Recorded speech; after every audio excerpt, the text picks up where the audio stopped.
हैं। यानी हम और आप सब लोग उत्तान पाद हैं और प्रत्येक उत्तान पाद की दो पत्नी होती हैं, भेद बुद्धि और अभेद बुद्धि, शुद्ध मति और अशुद्ध मति। ये दो पत्नी प्रत्येक जीव की होती हैं। जो नारी सद्मार्ग का अनुकरण करे, सत्य का पालन करे, पतिव्रत धर्म का आचरण करे, लिपस्टिक लगा करके गलियों में भ्रमण न करे, श्रृंगार करके मार्केट में न जाए, ऐसी नारी को कहते हैं सुनीति। जो सुंदर नीतियों पर चले, जो बुजुर्गों की मान मर्यादा उनका पालन करे, उसे कहते हैं सुनीति। और जो नारी अपनी बुद्धि का प्रयोग करे, गलियों में लिपस्टिक लगा करके डिस्टेम्बर पोत करके भ्रमण करती है, मायके में जाकर के श्रृंगार करती है, मायके में श्रृंगार करके डोलती है, ऐसी नारी को कहते हैं सुरुचि, यानी स्वयं की रुचि से जो चले। लेकिन जीवन धन उन्हीं नारी का है जो सुनीति बन करके जी रही है, यानी कि बुजुर्गों के बताए हुए रास्ते का अनुकरण कर रही है। ऐसी सुनीति का कल्याण होता है। और जो स्वयं रुचि से चल रही है, इन्हें नरक की यातना करनी पड़ती है। क्योंकि कल आपने सुना था माता सती ने पति की आज्ञा का अनादर किया, तो महाराज सती को देह त्यागनी पड़ी। जीवन में सुंदर नीति, सुंदर आचरण, सुंदर विचार जगाए, तब तुम्हारे गर्भ से भक्त पैदा होता है। सुखदेव स्वामी कहते राजन परिचित हो, मनु महाराज का जो छोटा पुत्र है जिसका नाम है उत्तानपाद, बड़े प्रतापी राजा है उत्तानपाद। उत्तानपाद की एक पत्नी है जिसका नाम है सुनीति। अब सुनीति नाम की जो नारी है बड़ा ही आदर सम्मान करती है, पति की सेवा करती है, पतिव्रत धर्म का आचरण करती है। लेकिन कहते हैं श्रोता, कर्मों की लीला बड़ी विचित्र हुआ करती है। सुनीति के पास में सर्वस्व है, धन संपत्ति अपार है, पति राजा है, सब कुछ है। लेकिन भैया आज सुनीति के गर्भ से ना तो किसी कन्या का जन्म हुआ और ना ही किसी लड़के का जन्म हुआ, पुत्र का। ध्यान देंगे श्रोता, लड़के और पुत्र दोनों में अंतर है। पुत्र उसे कहते हैं जो माता पिता को गुमनामक नरक से पार ले जाए, और लड़का उसे कहते हैं जो शादी हो जाने के बाद ही लड़ के घर में दीवार खड़ी कर दे, लड़ के खेतों में मेड़ डाल दे, उसे कहते हैं लड़का।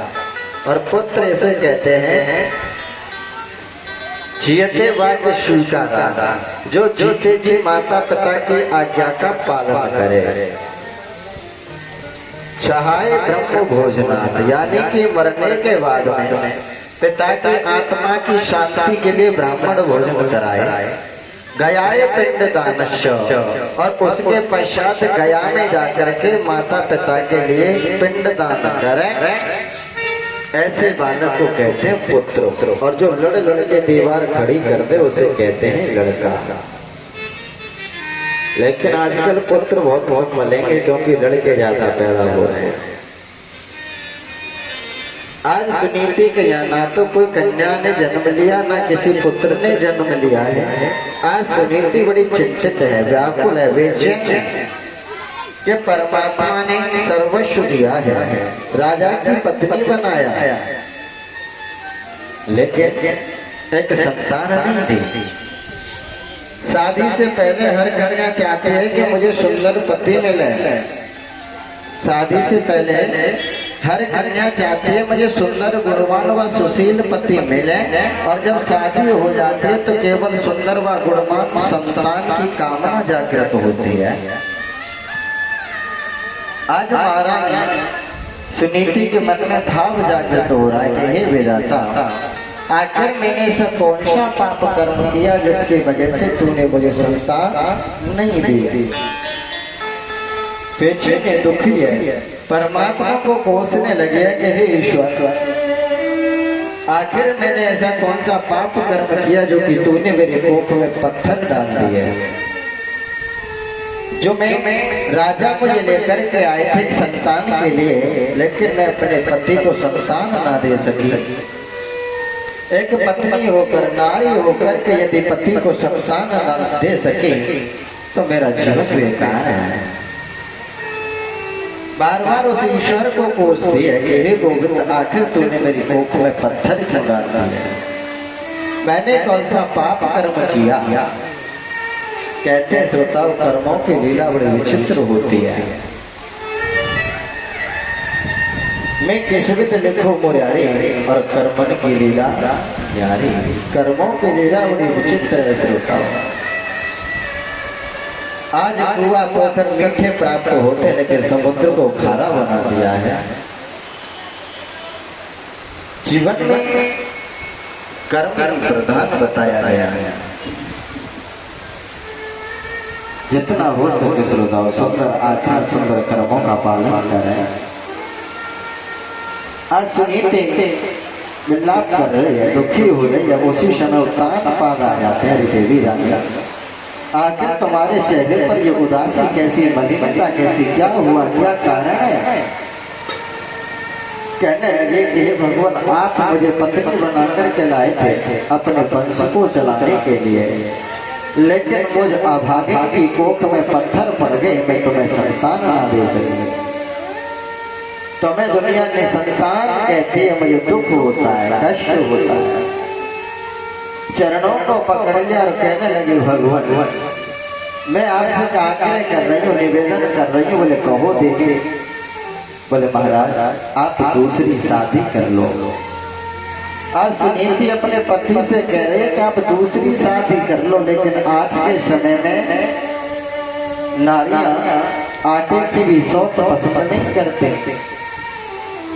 लेकिन सुनीति अपने पति के लिए कि अगर कोई दूसरी आएगी तो मेरे पति को संतान मिलेगी, खुश रहेंगे, प्रसन्न रहेंगे। और पति की खुशी के लिए नारी को कुछ भी करना पड़े, वो अनिवार्य है, करना चाहिए।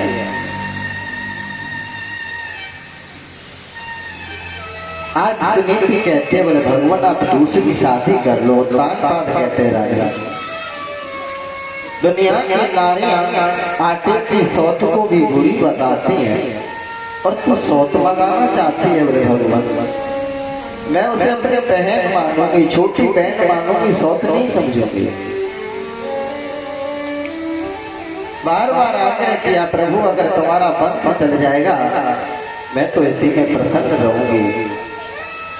आज पत्नी के बार बार आग्रह करने पर श्रोताओं को उत्तानपाद राजा सुदूर प्रांत में चले जाते हैं। और सुदूर प्रांत में एक सुरुचि नाम की कन्या थी, जिसके साथ उत्तानपाद राजा ने दूसरी शादी कर ली। रानी को लेकर के आ गए घर पर। और जैसे बड़ी रानी सुनीति ने सुना कि राजा शादी करके लाए, तो कहते हैं श्रोताओं, आवाज पकड़ती जा रही है, श्री हरि। जैसे बड़ी रानी ने सुना कि मेरे पति मेरे लिए छोटी बहन लेकर के आए हैं, सुनीति यानी सुरुचि लेकर के आए हैं, आरती का थाल लेकर के पहुंची है छोटी रानी का स्वागत करने के लिए, सत्कार करने के लिए। आज जैसे डोली में से सुरुचि ने बाहर मुंह निकाल करके देखा तो सामने राजा की बड़ी पत्नी सुनीति खड़ी हुई है। रानी डोली से नहीं उतरी, पूछा, बोले भगवान ये कौन है। उत्तानपाद कहने लगे, रानी ये तुम्हारी बड़ी बहन है, ये तुम्हारी बड़ी बहन है। बोले मतलब? बोले मेरी बड़ी पत्नी है जिसका नाम है सुनीति। आज डोली में बैठी हुई छोटी रानी सुरुचि कहती है, बोले भगवान तुमने ये बात मुझको पहले नहीं बताई, यदि पहले से तुम्हारे जीवन में कोई नारी है तो तुम मुझे कहा करके क्यों लाए। अगर महाराज या तो महलों में ये रहेगी या महलों में मैं रहूंगी, या तो इसे रखो या मुझे रखो। आज कहते हैं श्रोताओ, छोटी रानी सुंदर थी। आज छोटी रानी के सौंदर्य पर मुक्त होकर के वो तानपाद नाम का राजा बड़ी रानी का त्याग कर देता है, तिरस्कार कर देता है, महलों से बाहर निकाल दिया। आज से रजाओ आज सुनीति को खाने के लिए दिए जाते हैं। बड़े दुख के साथ अपने जीवन को व्यतीत कर रहे हैं। इस कथा से श्रोता यही ज्ञान मिला, यही शिक्षा मिली है तो जीवन में अधिक संपत्ति होने पर गुरूर नहीं करना चाहिए, अभिमान नहीं करना चाहिए। क्यों? क्योंकि कोई पता नहीं कि समय का तमाशा कैसा पड़े और कब हमें सब कुछ छोड़ना पड़े। महारानी सुनीति जो महलों में रानी बन करके दास दासियों की सेवा करती हैं, आज वही रानी स्वयं दासी बनकर के जीवन की यात्रा कर रही है। आखिर जो खाने के लिए मिलते हैं, पक्षियों को उड़ाती है, छोटी रानी सुनीति के वस्त्र धोती है, भोजन बनाती है, कपड़े वस्त्र इत्यादि का कार्य करती है।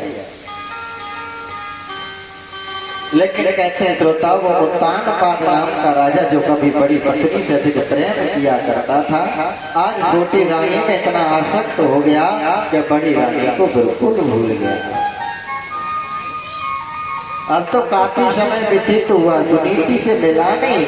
आज सुनीति के मन में विचार आया कि ये विधाता पति होते हुए भी मैं एक विधवा का सा जीवन जी रही हूँ, ऐसे जीवन से तो अच्छा है कि मैं अपनी देह का त्याग कर दूं। आज वो मैया सुनीति घर का त्याग करके जंगल के लिए निकल जाती है, देह का त्याग करने के लिए। एक कुएं में कूदना चाहती है और जैसे कूदने के लिए किनारे घाट पर पहुंची, देव ऋषि नारद ने हाथ को पकड़ लिया। ये बेटी कौन हो, क्या कर रही हो? आज सुनीति ने सारा हाल बताया। मेरे पति मुझे अधिक प्रेम किया करते थे, लेकिन जब से सुनीति यानी सुरुचि नाम की रानी आई है, तब से मेरे पति होते हुए भी एक विधवा का सा जीवन जीना पड़ रहा है। अब मैं इस देह को रखना नहीं चाहती। नारद जी ने कहा, करी बेटी, पूर्व जन्म में या पहले तो कोई ऐसा पाप कर्म किया जिस पाप कर्म की वजह से तुझे संतान नहीं मिली।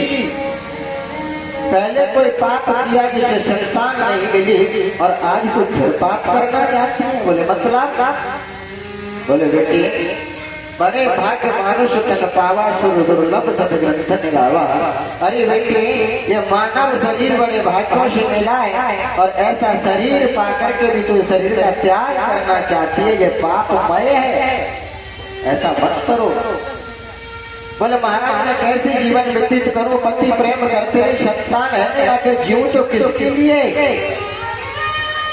जो बोले, जा बेटी, मेरा आशीर्वाद है कि आज से 14 महीने बाद तेरे गर्भ से एक बड़ा सुंदर यशस्वी तेजस्वी बालक पैदा होगा जो तेरा नाम यश पूरे विश्व में कर देगा।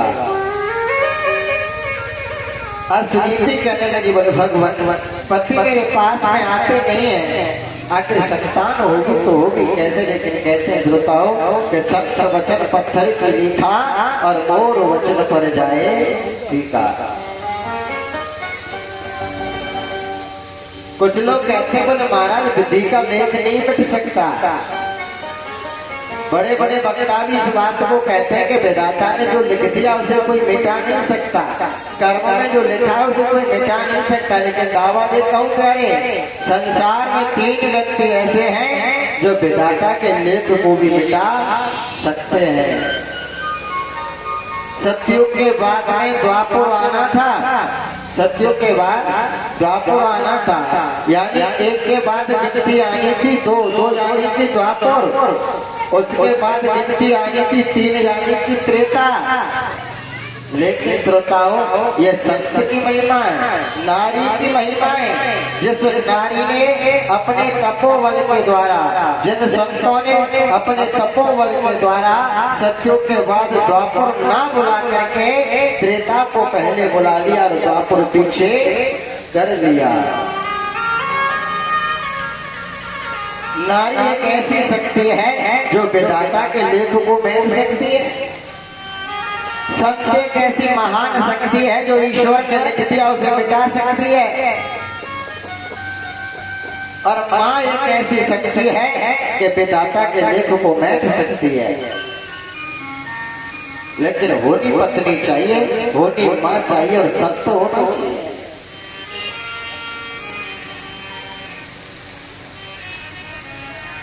जीवन ये नहीं कहे कि कोई विधाता के लेख को नहीं मेट सकता। श्रोता हो, बड़ी बड़ी नारियों के इतिहास रखते हैं, जो कि आपने देखा होगा। सत्यवान सावित्री जिसके प्राण निकलने थे, टाइम निश्चित था, लेकिन फिर भी अपने पति के प्राणों को वापस ले लिया। विधाता के लेख को गलत साबित कर दिया। ऐसे संत हुए जो सतयुग के बाद में द्वापर आना था, लेकिन त्रेता युग को बुला दिया, द्वापर पीछे कर दिया। दिन में रात कर देते और रात में दिन कर देते।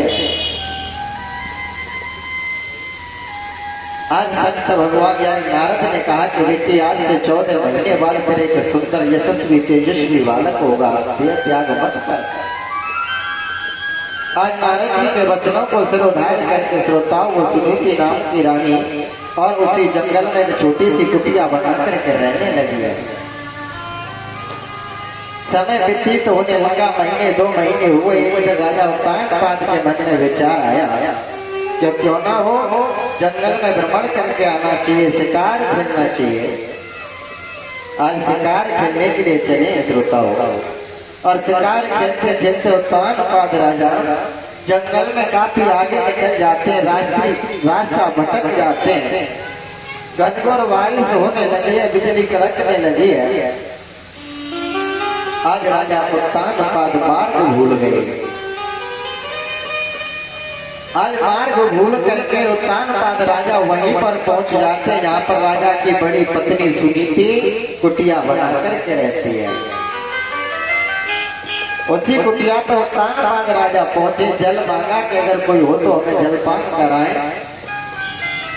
आज सुनीति बाहर निकल के आई और जैसे अपने पति को देखा, बुखार बिंदु को देखा, श्रोताओं चरणों को पकड़ लिया। बोले भगवान, आज मुझे अभागिनी की याद आपको कैसे आ गई? क्यों? क्योंकि श्रोताओं, नारी सोने की थाली में खाए, सोने के बर्तन में पानी पिए, सोने के ऊपर सोए। अरबों करोड़ों की संपत्ति नारी के पास में है। यदि नारी के पास में पति का सुख नहीं है तो सारा सुख धूल के समान होता है, धूल के समान। भगवान राम वन को जा रहे थे, माँ सीता ने कहा बोले भगवान मैं साथ में चलूंगी। राम जी मना कर रहे, देवी आप राज्य में रहिएगा आनंद से। लेकिन सीता कहने लगे बोले भगवान जिया बिना दिए नदी बिन वारी, और ऐसे नाथ पुरुष बिन नारी। बोले भगवान मेरा सर्वस्व तो तुम्हारे चरणों में है, मुझे ये सुख वैभव अच्छा नहीं लगता। जो नारियां आज अपने पति का सम्मान नहीं करती, मैं उन नारियों से कहना चाहूंगा, उन नारियों के पास बैठे जिन नारियों के पति संसार सागर में नहीं है, उनसे पूछें कि आखिर पति की कमी क्या होती है, पति क्या होता है, उन्हें मालूम है। क्योंकि कहते श्रोताओं, जब तक व्यक्ति हमारे पास है, जब तक हम उसका आदर नहीं करते, सम्मान नहीं करते, लेकिन जब चला जाता है ना, तब मालूम पड़ता है कि माँ क्या चीज थी हमारे लिए और पिता क्या था। और बच्चों से जाकर के पूछो प्यारे, जिनके बाप नहीं है वो बताएंगे कि बाप क्या होता है। और बच्चों से जाकर के पूछो जिनकी माँ नहीं है वो बच्चे बताएंगे कि बेटा माँ क्या होती है। जिनके पति नहीं है उनसे जाकर के पूछें, वो बताएंगे कि वास्तविकता में पति क्या था, क्या होता है पति। लेकिन जीते जीते हम सम्मान नहीं करते हैं। जियते बाप पे दंगा मदंगा और मरो बाप पहुंचा दियो गंगा। ये हमारा आचरण है। लेकिन मैं कहना यही चाहूंगा प्यारे